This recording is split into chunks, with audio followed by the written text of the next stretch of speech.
Guys, dito nga tayo ngayon sa Malbar. Sa bahay na aking kuya. Ito yung mga nakagip na sunog. Itim na itim. Sunog ang antena. Nandun ang apoy.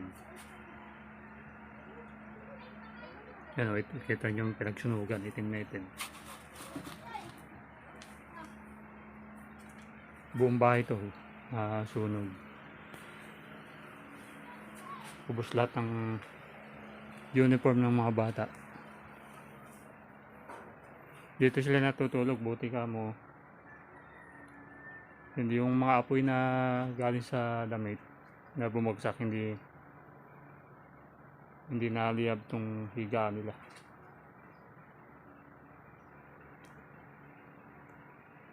Grabe sunog, ang bilis ng ano. Apoy ito, kita pa yung bakat ng sunog. Itim na itim. Saka ito pa. Sunog din.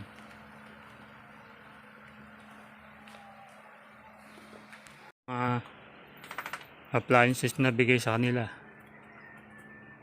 Ito. Sunog. Sunog din. At may mga ano dito, mga stop toys. Halos lahat sunog. Diyan nakapatong mga stop toys. Ito na lang natira.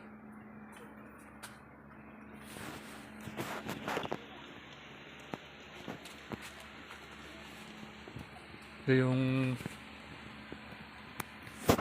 wire nila. Nadami, buti buo pa yung breaker. Kaya naikabit ulit. Bago na ulit lahat to.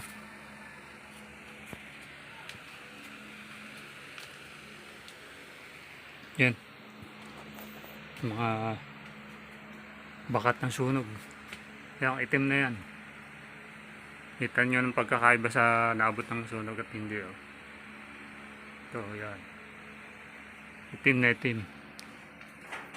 Hanggang dito. Grabe sunog. Ano yun ah. Bilis gumapang na apoy, gawa ng mainit.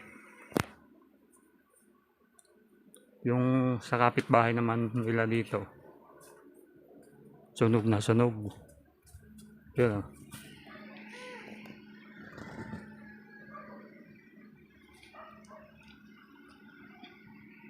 Halos walang natira. Kahoy lang.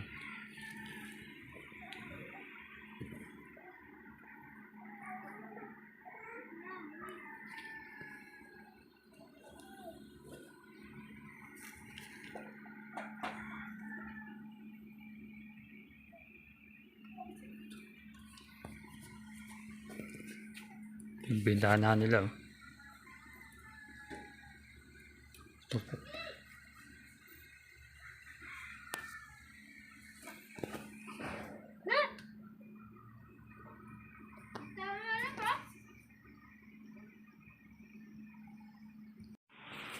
Kaya ingat po tayo lagi sa ano. Sa panahon ngayon, sobrang init.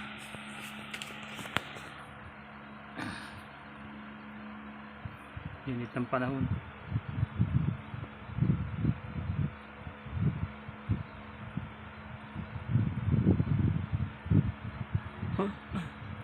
Buti na lahat may mga tumulong agad sa kanila dito.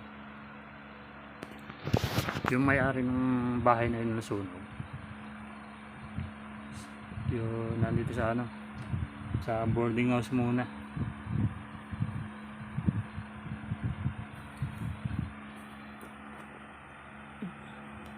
Yun, at shoutout nga pala kay Sir Ams TV. Ingat lagi sa ride at sa mga pinupuntahan nyo. Tsaka si